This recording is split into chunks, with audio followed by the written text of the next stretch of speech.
Yeah, thank you for having me. I'm excited here.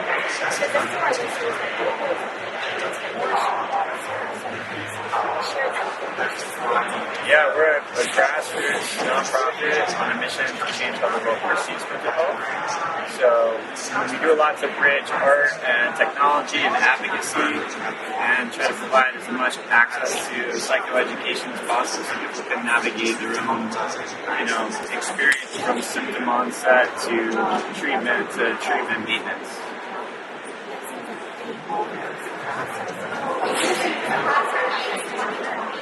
Yeah, exactly. Well, I think for us, kind of for me, going back to my original story, it was like over 20 years I had no idea that I was having these intrusive thoughts that were really taboo about violence and sex and all these other kinds of things that I didn't understand why I was having those thoughts, and they led to a lot of compulsions and other anxiety and depression and self-harm and all this other stuff. And I realized that when I finally Googled violent thoughts, I wanted to have a soft landing for someone who was Googling the same thing. And so Made in Millions has always been about trying to show up when someone is scared and they're looking for their information online, either through Google search, develop sites like intrusiveThoughts.org, madeInMillions.com, or in the workplace where they're actually experiencing symptoms for the first time. They have a good educational resource. So that's really kind of the heart behind the mission is showing up when people have that symptom onset and then helping them navigate what's a pretty broken healthcare system.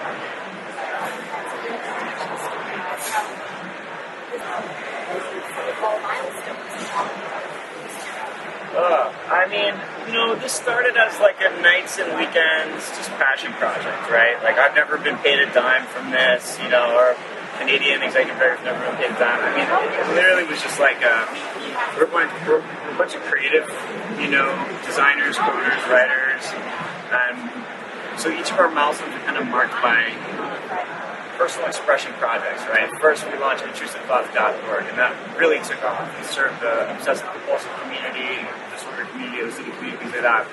And then we launched a campaign called Dear Manager, and that was really trying to humanize the experience of an employee who needs more support in the workplace, and giving them the language to stay, to ask for that, right? And then we built on that with resources like Beautiful Brains, where we worked with a really cool illustrator and totally changed the way that HR guides could look like. And then most recently we launched something called Made Academy, which is a video-on-demand workplace mental health training program. We've been able to license that to Yahoo, Vox Media, a bunch of other organizations like that. Then they can take that information and train their staff immediately, give them the information that I never had, when I was growing up.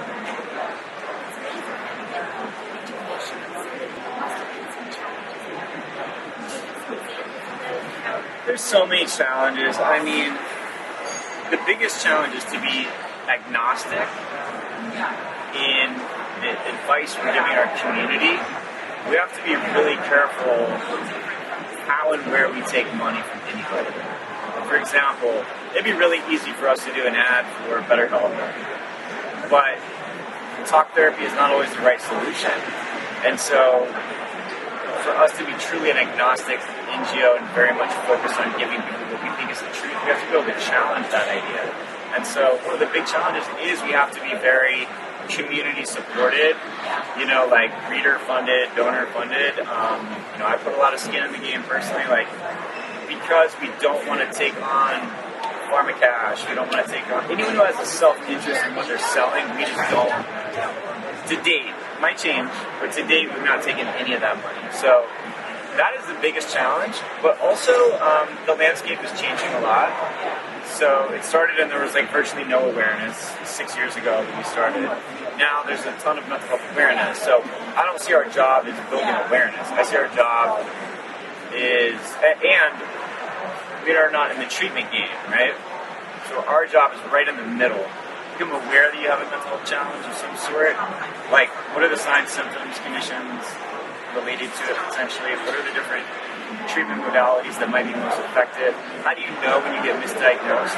How do you know when you're getting the wrong information from a clinician or a doctor? If you're a parent, partner, lover, supporter, friend of someone who has a condition, how do you support that? So we're right in that middle space of kind of connecting that, what am I going through, it's a mental health problem, with how do I get help for it? Like, we're trying to be that bridge between the two, where we can really like hold people's hands, empower them so they're in the driver's seat of their own recovery.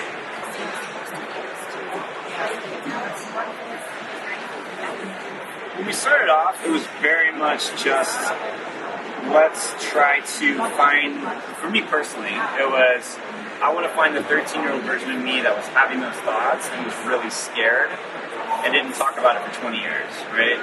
And I want them to Google it and find it, right? So it was always geared towards a little more like youth, teen, young adult. But we've seen, we get emails from people in their 60s who are like, dude, I've been dealing with this my whole life. Thank you so much for putting this out. I finally figured out what's going on. So there's a wide net that can be cast, but for us, we're very much focused on Gen Z, meeting them, helping them navigate what they're going through. There's a lot of noise on social media, good and bad, but we're working with a lot of social platforms like TikTok, etc., to try to make sure that there's more accurate information that is not funded by a corporation, that is not maybe an uninformed influencer just hopping on a bandwagon talking about intrusive thoughts or whatever, like trying to make sure that there's some gravity and a center of truth on those platforms when people are kind of looking for that stuff.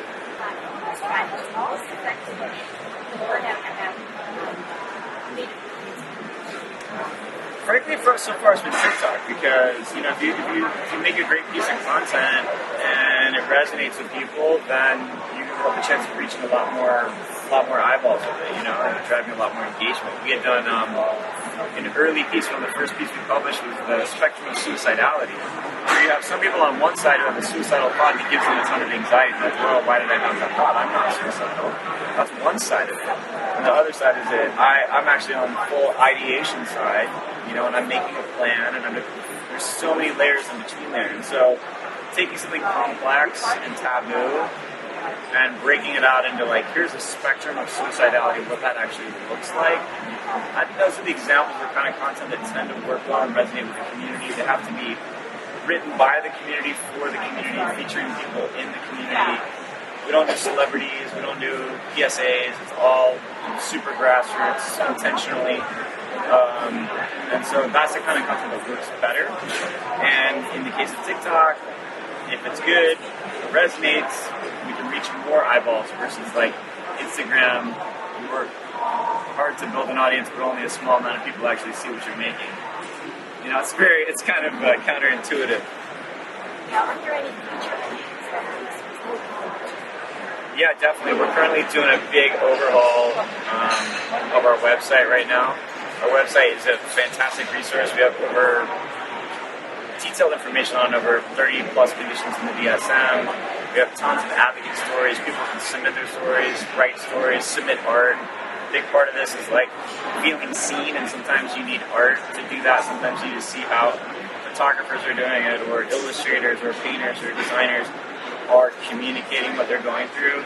And so, as we roll this out even further, we're going to have the ability for just harnessing a lot more editorial content, getting a lot more submissions from the community, doing more features. So, the more faces and voices we have, both to normalize it, but also to share the nuances of how they navigated something that's very complex, is the better for us, And then, the other thing I'd say too is just being hyper-focused on how mental health shows up in an intersectional way related to different identity markers.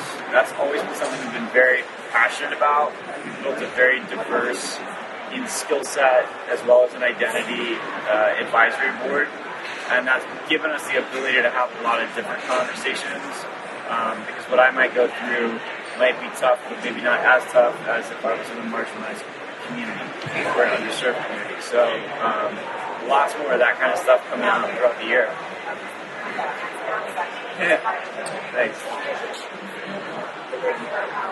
Yeah.